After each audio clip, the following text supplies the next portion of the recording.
ముందుగా అందరికీ నేను రిక్వెస్ట్ చేసేది ఏంటంటే, దయచేసి సన్మాన పత్రం మేడం గారి కోసం అతి తక్కువగా వ్రాయడమే జరిగింది. దయచేసి మీరు ఎవరు సుత్తిగా భావించొద్దు. మీరు ఎందుకంటే చాలామంది అనుకోవచ్చు ఈ సన్మానాలు ఇలాంటివి చేసి విసిగిస్తున్నారు అనే మాట. అట్లాంటి దయచేసి ముందుగా చెప్తున్నాను. ఆవిడ అర్హత కోసం మీ అందరికీ తెలియాలి కావున అతి తక్కువగా నాకు తెలిసినంత వరకు ఆమె కోసం వ్రాయడం జరిగింది. దయచేసి మీ అందరూ వినవలసిందిగా కోరుచున్నాను. ఈరోజు మన ముఖ్య అతిథి శ్రీదేవి విజ్ఞాన జ్యోతి పరిష్కార్ వ్యవస్థాపక అధ్యక్షురాలు జీవ వైవిధ్య Abdul Kalam, Indian navy, INS డేగా మరియు వివిధ ప్రభుత్వ ప్రైవేటు రంగాలలో ఎన్నో సేవా అవార్డులు, గౌరవ డాక్టరేట్స్ అందుకున్న మన ప్రియతమ నాయకురాలు, పేద ప్రజల ఆశాజ్యోతి, మానవ సేవయే మాధవ సేవగా భావించిన సంఘ సేవకురాలు మన కుప్పిలి కీర్తి పట్నాయక్ గారికి మన శిష్టకరణ సేవా సంఘం తరఫున హృదయపూర్వక అభినందనలు తెలియజేస్తూ ఉన్నాను.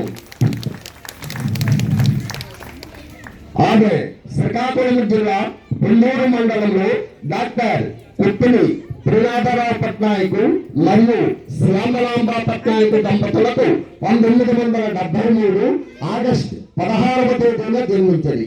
వీరి విద్యాభ్యాసం 10వ తరగతి వరకు కాకినాడలోను, ఉన్నత విద్య ఆంధ్ర విశ్వవిద్యాలయం విశాఖపట్నంలోనూ జరిగినది. వివాహానంతరం మాధవదారలో స్థిర నివాసం ఏర్పరచుకుని వారి సేవా కార్యక్రమాలు ప్రారంభించడం జరిగినది. ఈమె తండ్రి గారు కూడా సమాజ సేవకు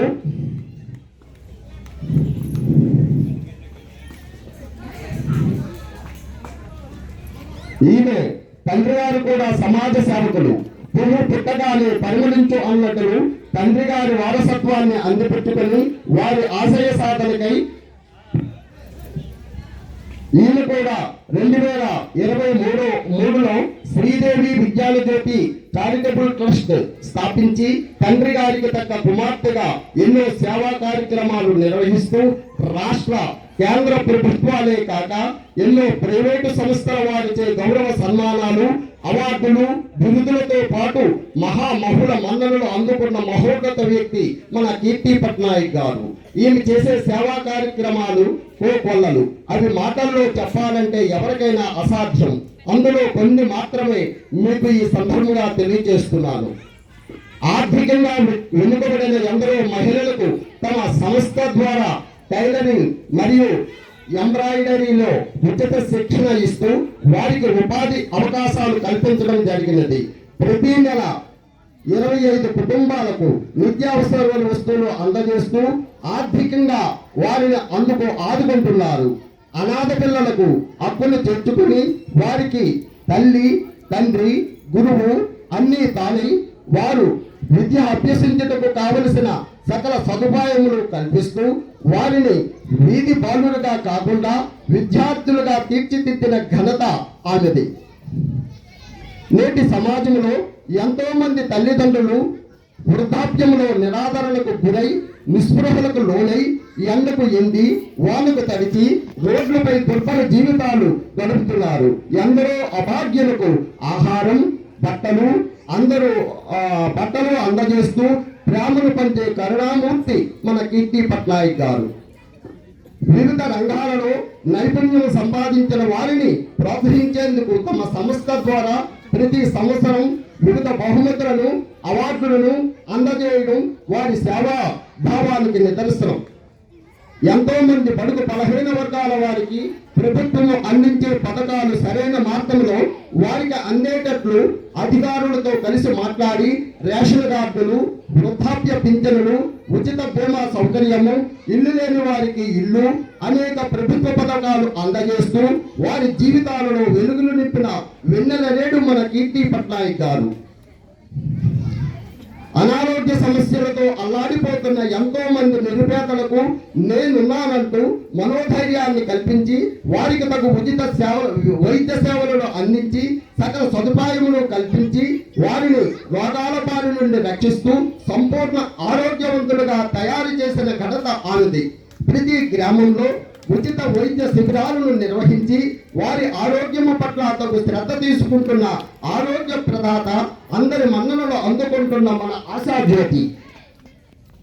నేటి సమాజంలో అంతరించిపోతున్న మన సంస్కృతి, సాంప్రదాయాలు, విలువలు, మన మాతృభాష గొప్పతనం, వివాహ విలువలు నేటి తరానికి తెలియజేస్తూ దారి తప్పిన యువతను తన సంస్థ ద్వారా కౌన్సిలింగ్ ఇప్పిస్తూ వారిని సమాజం పట్ల, కుటుంబం పట్ల బాధ్యతాయుతమైన పౌరుడుగా తీర్చిదిద్దుటలో వీరి పాత్ర మరువలేనిది, మరుపురానిది. అర్ధరాత్రి స్వాతంత్రం, అంతకాల బంధురం, ఎటు చూసిన ఏమున్నది ఈ దేశం గొప్పతనం, నలుదిక్కులు వినిపించను ఆడవారి ఆర్తనాదం అంటూ ఆ ఆర్తనాదాలు విన్న మన కీర్తి పట్నాయక్ రక్షణ శాఖ పోలీసు శాఖ రక్షణకై పోలీసు శాఖ వారితో కలిసి అనేక కార్యక్రమాలను నిర్వహిస్తూ వారికి రక్షణ కవచముగా నిలుస్తుంది ఈ సంస్థ. ప్రకృతి విపత్తులు సంభవించినప్పుడు ప్రజలకు ధైర్యం చెబుతూ వారికి అండగా నిలిచిన మానవతావాది, కరోనాను ఎదిరించి నిలబడ్డ ధైర్యశాలి.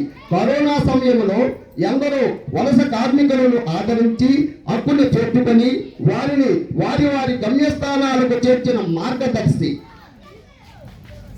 లాక్డౌన్ కారణంగా ఆకలితో అల్లాడిపోతున్న ప్రజలు గడప దాటొద్దంటూ ప్రభుత్వ హెచ్చరికలు, బ్రతుకంతా భయం, మృత్యులతో పోరాటం. ఆ సమయంలో మన కీర్తి పట్నాయక్ గారు బయటకు వచ్చి ఆరోగ్య శాఖతో, పారిశుద్ధ్య కార్మికులతో, పోలీసు శాఖ వారితో కలిసి రాత్రి పగలు పనిచేసి ఎంతో మంది ప్రాణాలను కాపాడిన వీరనారి విజయభేరి. ఈ మధ్యకాలంలో తుఫాను వచ్చి విజయవాడలో సర్వస్వం కోల్పోయిన బాధితులను పరామర్శించి వారికి చీరలు, దుప్పట్లు మరియు ఆర్థిక సహాయాన్ని వారి సంస్థ ద్వారా అందజేసి వారి కన్నీళ్లను తుడిచిన గొప్ప మానవతావాది మన కీర్తి పట్నాయక్ గారు. ఆమె ముఖ్యంగా ప్రకృతి ప్రేమికురాలు. పర్యావరణ పరిరక్షణ పట్ల ప్రజలకు అవగాహన కల్పిస్తూ స్వచ్ఛ భారత్ వంటి కార్యక్రమాలలో పాల్గొని మొక్కలు నాటడం, ప్లాస్టిక్ వాడకాన్ని నిర్మూలించడం, గాలి, నీరు, పరిసరాలను పరిశుభ్రంగా ఉంచడంలో ప్రజలకు తమ సలహాలు, సూచనలు ఇచ్చి పర్యావరణాన్ని కాపాడుటకు తమ సంస్థ ద్వారా అనేక కార్యక్రమాలు చేపడుతున్న ప్రకృతి మాత ముద్దుబిడ్డ మన కీర్తి పట్నాయక్. ఆమె కోసం ఎంత చెప్పినా తరగని గని. ఆమె చేసే సేవ అంబరాన్ని తాకుతుంది అనడంలో ఎట్టి సందేహం లేదు. ఆమె సేవలను గుర్తించి ప్రభుత్వం వారు ISO సర్టిఫికేట్ ఇవ్వడం జరిగింది. ఆమె నిస్వార్థ సేవకు నిదర్శనం. ఆమె నిరాడంబర జీవితం స్వచ్ఛం. ఆమె జీవితం హిమముల సుమముల మహోన్నతం. మీ త్యాగం అది మహామహులకే సాధ్యం. అందరి దీవెనలతోటి అందుకొను సన్మానం. ఆశయాల సాధనకై అనునిత్యము పోరాడి శక్తిని మీకివ్వమని మొక్కుతున్న దేవుడిని ఆయురారోగ్య ఐశ్వర్యాలతో వర్ధిల్లవమ్మ ఈ భూమిలో. మా అందరి ఆశస్సులు మూటగట్టి ఇస్తున్నాం. అందుకొనిగా రావమ్మా మా కీర్తి కిరీటమా. చేయాల్సిందిగా మళ్ళీ కోరుతున్నాం.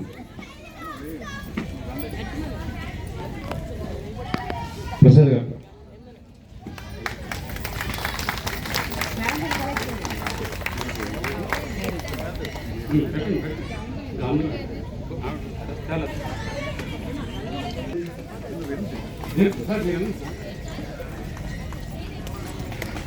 ప్రసాద్ గారు పళ్ళు